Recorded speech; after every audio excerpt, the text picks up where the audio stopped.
Markets exist all over the world. Back in the 80s and 90s, information was key. Now it's a whole new game.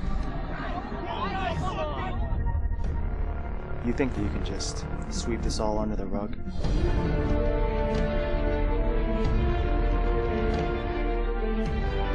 Just watch your back.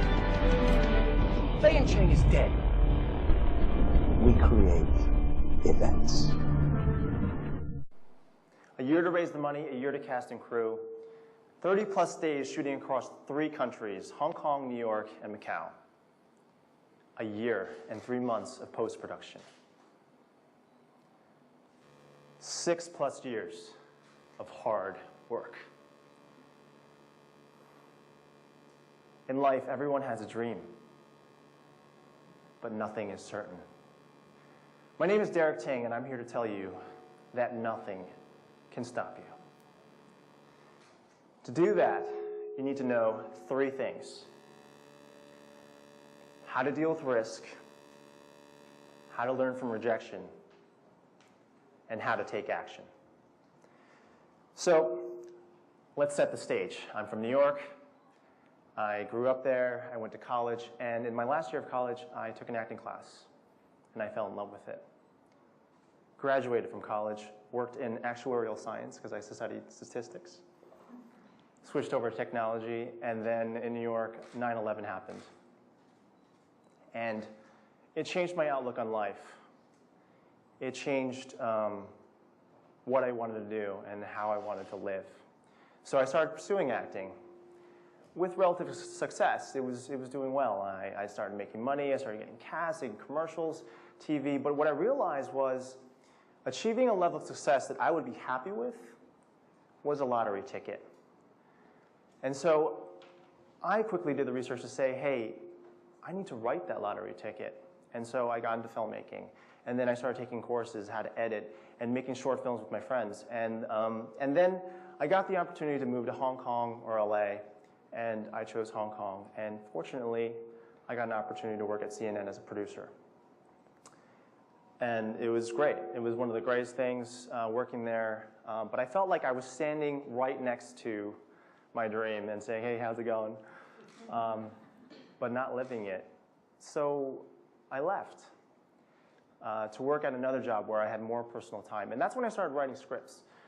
The idea of super capitalists making a movie about finance in Hong Kong just seemed like the thing to do 1 year before the financial crisis.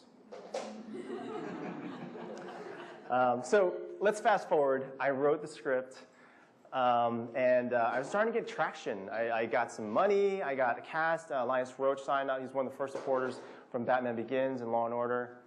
But you know, when you start hitting milestones, you start getting pressure too. At first it was just an idea, but then when these things are actually happening, you start to feel the heat. And I felt the pressure of the idea of, 1, should I star in the movie that I had written? 2, making an English language movie out of Hong Kong. I had many industry from here telling me, oh, you should translate the film. And then people from Hollywood saying, oh, if you do these things, you'll do well. And then thirdly, I was making a movie called Super Capitalists independently for under $1 million US, and I hadn't nearly reached the target. So I'm playing basketball, and I go up for a rebound, and these 2 guys smash right into me, land on the floor, and one of the guys, he just crushes my leg, and I ended up tearing my ACL, and ended up in the hospital, immobilized, devastated, angry, upset, frustrated. And you know, in Hong Kong, you know how it is, right? You got to walk around, and you got things going on, and I felt like, oh my gosh, my whole project is just going to fall apart. And the pressure just kept on mounting. And this guy, this pastor, he walks in to the room, and we start talking. and we start talking some more. And suddenly, I'm pouring my heart out to him. And I ask him, how can a nobody like me do something like this? And he says to me,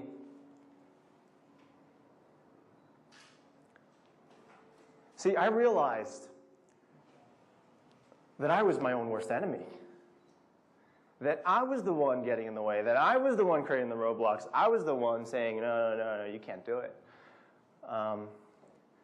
So I decided to make some decisions. And one of the decisions I decided to make was, hey, I've done the work. I've written the script. I've done the planning. Now's the time to just get in the car and drive. And don't let anybody stop you. And so we did. And I kicked it off. And then the second thing is have a lot of fun. Enjoy the journey. And surround yourself with people who are just as passionate as you are. See, on our set, we had no egos. And the people that I chose to work with were not there because of their experience or their reputation, but it was more about loving what they wanted to do and really getting behind the mission and the objective. So, great. We actually, we shot the film and, walking on that tightrope, you think you're done. And all your friends think you're done too and ask you, when's it coming out? And so what I realized was, whoa, the journey has just started again. Reset. So what's the traditional method? Normally, indie filmmakers, what they do is they, the idea is to get into a film festival and then get a distributor. And that's what I thought. So I started putting it out there and sending it to festivals. And one after one, I started getting rejected. And that was hard. It was hard because we were getting good feedback, and I felt like we were so close, but it just wasn't happening. And I even went out on the road and said, hey, what's wrong here? What are they doing so that we can figure it out? And we got our last rejection from a major film festival, and I was devastated again. It was like I was laying in that hospital bed, immobilized, angry, frustrated, but I was so far in the journey. And then someone who I had handed a DVD to at Sundance, someone who works at the festivals, she emails me and says, hey, you got a great film. You got very strong performances, great production value. What you need to do is sell it. And I was like, what? That's so different from what I had been told, what I had been advised, everything that I had learned. It was like throwing it out the window and saying, you need to do this. And so, after all the rejection, what I realized, though, was I was given a path. And that path was to find that one yes.